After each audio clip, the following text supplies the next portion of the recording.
नमस्ते। पितृपक्ष में कौवे को भोजन क्यों कराया जाता है? क्या है रहस्य? भाद्रपद माह का कृष्ण पक्ष पितृपक्ष माना जाता है। उस समय श्राद्ध करना बहुत जरूरी होता है। हम अपने पितरों के लिए श्रद्धा पूर्वक जो कुछ भी करते हैं वह श्राद्ध है।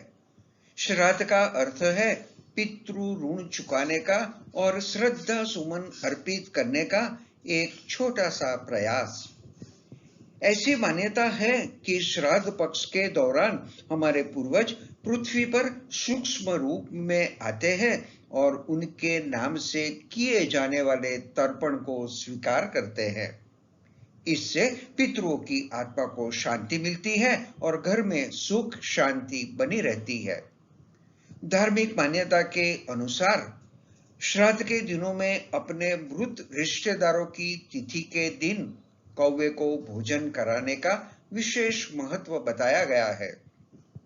हमारे पुराणों के अनुसार कौवे का जीवन काल बहुत लंबा है, इसलिए कौवे ने हमारे पूर्वजों को अवश्य देखा होगा।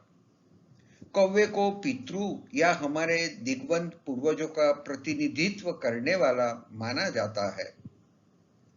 भोजन कौवों को देने से मान्यता है कि वह पितरों तक पहुंचेगा। धार्मिक मान्यताओं के अनुसार कौवे को यम ने वरदान दिया था कि तुमको दिया गया भोजन पूर्वजों की आत्मा को शांति देगा। इस दौरान कौवे का होना पितरों हमारे आसपास होने का संकेत माना जाता है। एक मान्यता के अनुसार एक बार कौवे ने माता सीता के पैरों में चोंच मार दी थी।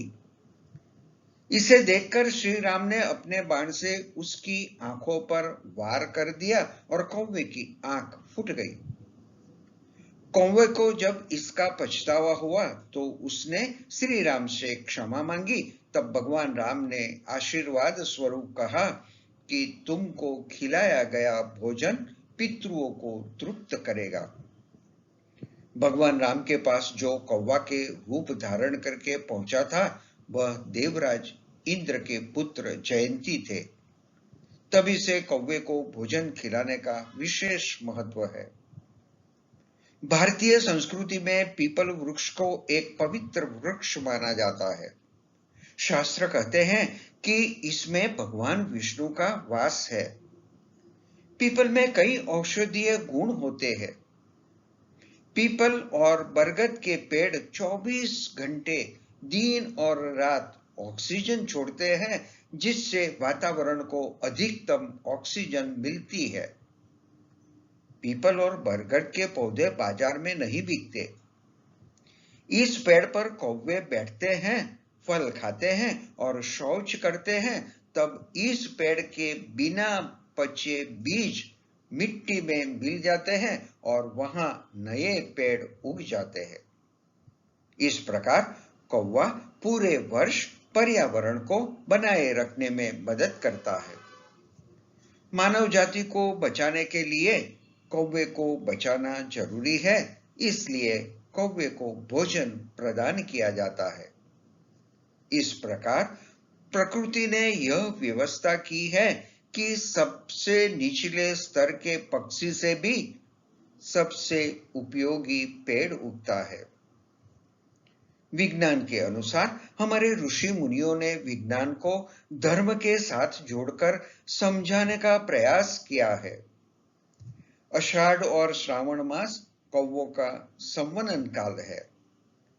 भाद्रपद माह में जब कौवे अंडे देते हैं तो कौवों की संख्या को देखते हुए उन्हें अपने बच्चों के पोषण के लिए बहुत अधिक भोजन की आवश्यकता होती है। कौवे को भोजन प्रदान करने से कौवे के बच्चों को पर्याप्त ताजा और पौष्टिक भोजन मिलता है और उनकी नई पीढ़ी आसानी से बड़ी हो जाती है। कौवा अप्रत्यक्ष रूप से प्रकृति का सेवक है। कौवा मानव आबादी द्वारा उत्पन्न की गई गंदगी खा जाता है और ऐसे गंदगी कम होती है। आयुर्वेदिक मान्यता के अनुसार भाद्रपद माह में शरीर में पित्त की वृद्धि हो जाती है, इसलिए आयुर्वेद के अनुसार दूध और चावल की खीर बनाकर खाने से यह पित्त शांत हो जाता है। ये है श्राद्ध में दूध और चावल की खीर खाने की महिमा। पितृ पक्ष में कौवे को कराया जाता है भोजन, छुपे हैं ये सारे रहस्य। धन्यवाद।